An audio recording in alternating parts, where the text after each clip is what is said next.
One of the things that we often mention is sort of this, what would we call them? The 5 Ds of the different sorts of ways that people can engage and interact with each other. Uh-huh. And some of this I actually borrowed from a friend, Stefan Schultz, who's a German integralist who works for Der Spiegel magazine. And it's just such a great sort of schema, I think, for talking about the quality of our intersubjective relationships with each other. Yep. And we call it the 5 Ds, or maybe there's 6 Ds now. And that goes from red stage, dictate, to amber stage, doctrine, to umber stage, debate, to orange stage, dialogue, to green stage, discourse, to teal and turquoise stage, dialectic. And that's actually what we're here to talk about today, is those higher stages of intersubjectivity, which is, in fact, a real, genuine, integral dialectic. And I think we're here today because we want to talk about this both sort of in the abstract, right? What are sort of the novel features that come with an integral dialect that you're not necessarily going to find at previous stages of engagement? But also, what sort of like actual process can we suggest to people who want to take on this kind of integral dialectic in their relationships or in their group work or their career or what have you? When you're in a second tier altitude in that container of that turquoise discourse, one thing about second tier is you can change really fast. You show me a better way of understanding something, and I'll surrender something I believed for years and start believing a new thing if it's credible. And so more and more, I've been thinking, so that next level isn't another book or another system or more content or another. The next level is people in a second tier container with each other talking about the human condition. That's a turquoise psychology. That's it. That naturally organizes everything. And as I began to realize that, I began to hear it at the podcasts that I listen to. Why do we love podcasts so much? Most of it are a couple of sharp people collaborating with each other in a discourse, sharing exciting ideas and looking for new insights, new practices, new ways of moving forward and getting excited about it. I think that everyone who hears that gets stoked about it. And this is why podcasts are so many of my clients listen to podcasts instead of music. I listen to podcasts, my wife does, about various things and learn enormous amounts. I seem to learn more listening to a practitioner in this kind of discourse with another practitioner than I do reading their books, actually.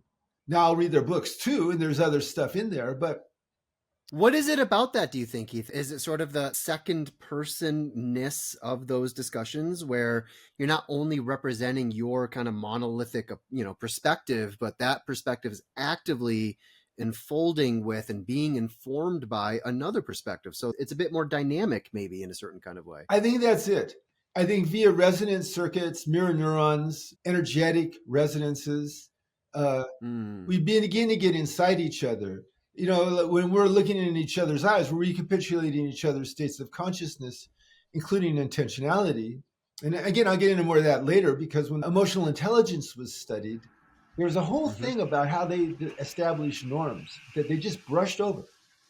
The thing that you're going to show later, you're not brushing over it. There's some stuff that happens there. And also I think that there's a container that opens us to the other world. In these dialogues, when you and I talk, when I teach, when I do therapy, in those environments, when there's interpersonal containers, I feel stably connected to the other world. It's not a concept. It's an experience.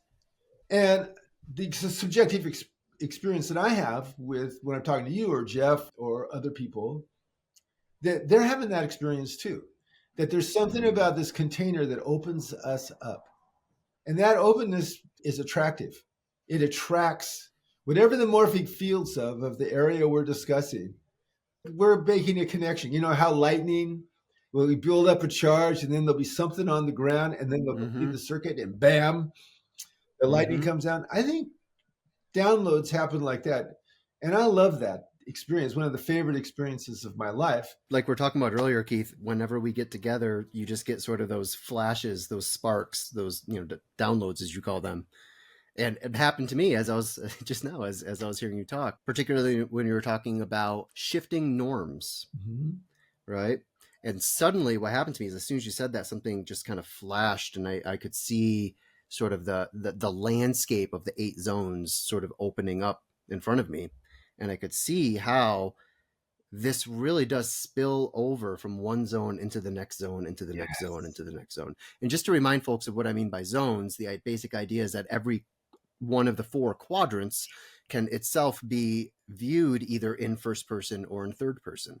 So, for example, in the upper left quadrant, states of consciousness describe a first person view of my own first person, whereas structures represent a third person view of my first person. I can't see my own stages of development, but other people can if they look at my sort of thinking over time, if they look at the products of my thinking over time, or I felt they grade my sentence completion test or what have you.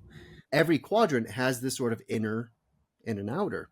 And when you're talking about norms, what we're talking about is the outer of the lower left, right? And what happens within that container, within those norms, is the qualities of being together that we were just talking about. That spill That out into unfolds. the form. That's right. Yeah. That's right. So what we do, I'm about to show us, for example, something like a process, almost like a systemic process in the lower right quadrant that can help encourage and invite more genuinely integral dialectic. And we'll get there for a sec, but I think the way it works is by looking at this system and participating with a system like this. If not this one, then, something like it. What you're basically doing is the group, right? So here's a set of practices in the lower right that we can do together. And as you do those practices together, that gets internalized by the group. That becomes the new set of norms that are governing how we relate together. And the more we become familiar with that, the more we begin to internalize that as individuals. So this then begins to reshape and rewire our own structures of consciousness and our shadow material and so forth, which then in turn completely reshapes how we perceive ourselves, each other, and the rest of the world, right? And direct, immediate perception begins to change as we participate with these systems and these norms.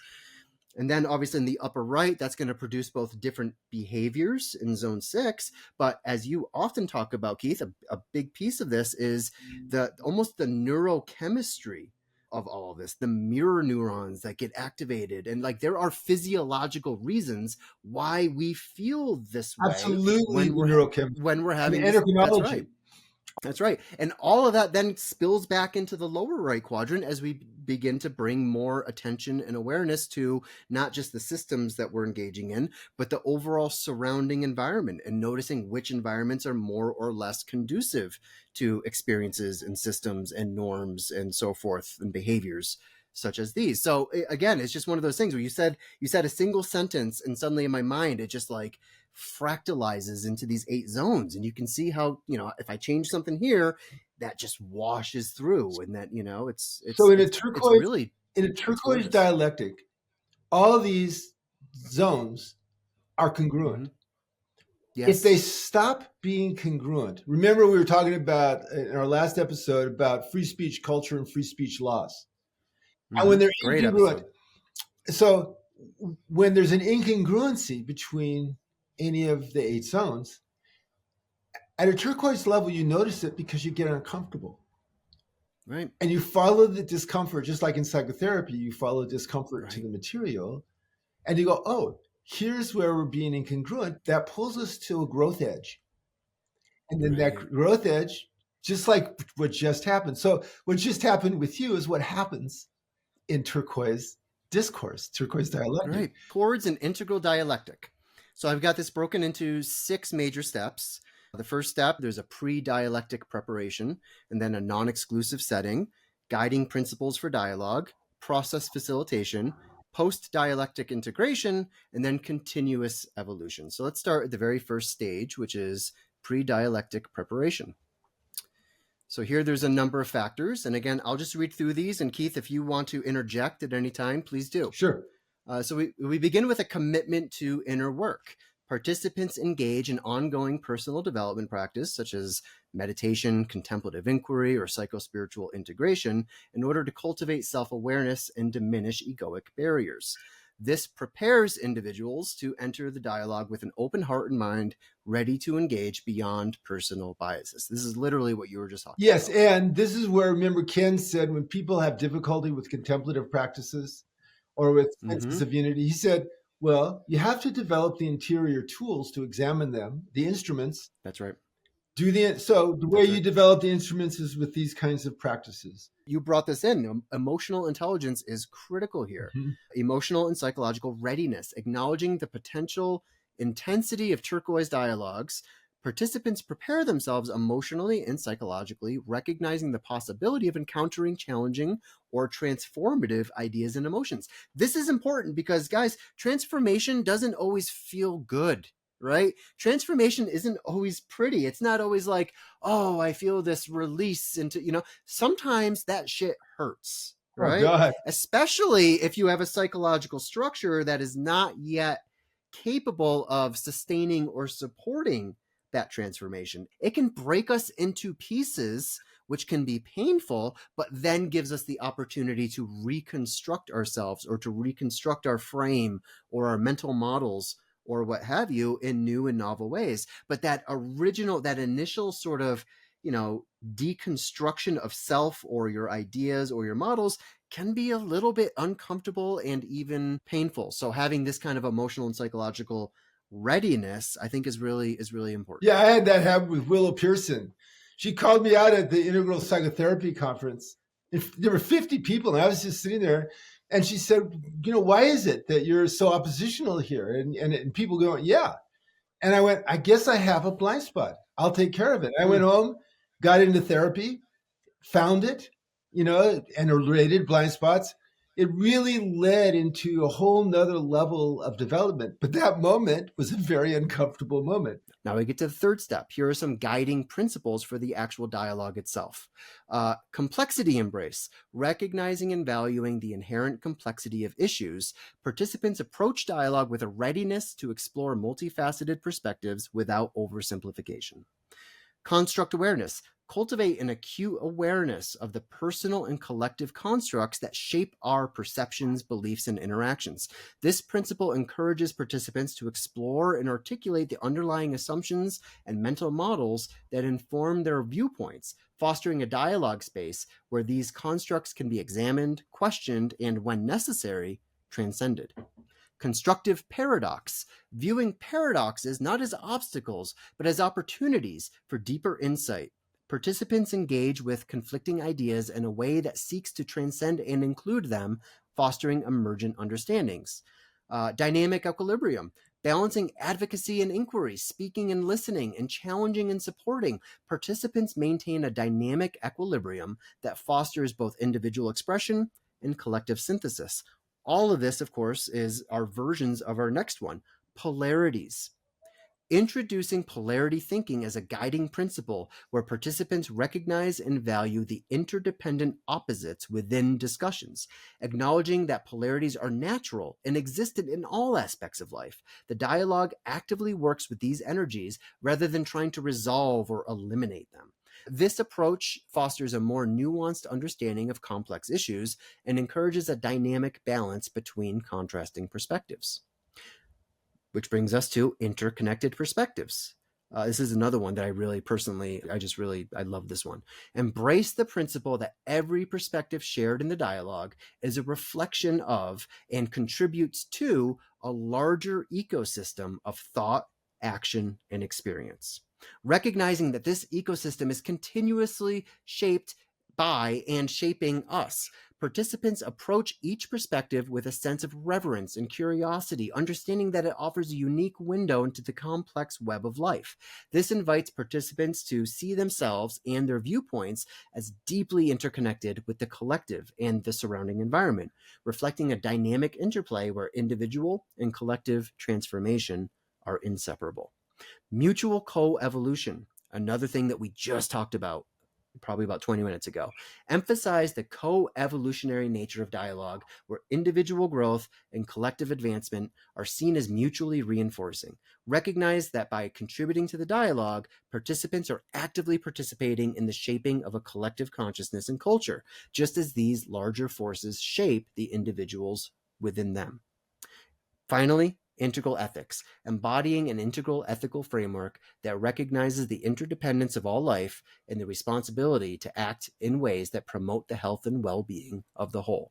This includes being mindful of the impact of words and actions on the collective field.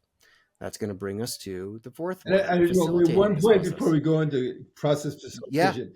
That is a incredibly complex, intricate, interconnecting set of norms that naturally arose out of our conversation about turquoise discourse. And those Yes. are the norms that lead and guide turquoise discourse. And you're naturally going to resonate with those if you're both at teal altitude, or if there's more than two people, they're at teal altitude. But I just want to underscore the complexity and the fact that that is a real intricate interlocking system of norms at Kohlberg level 6 and 7 moral development.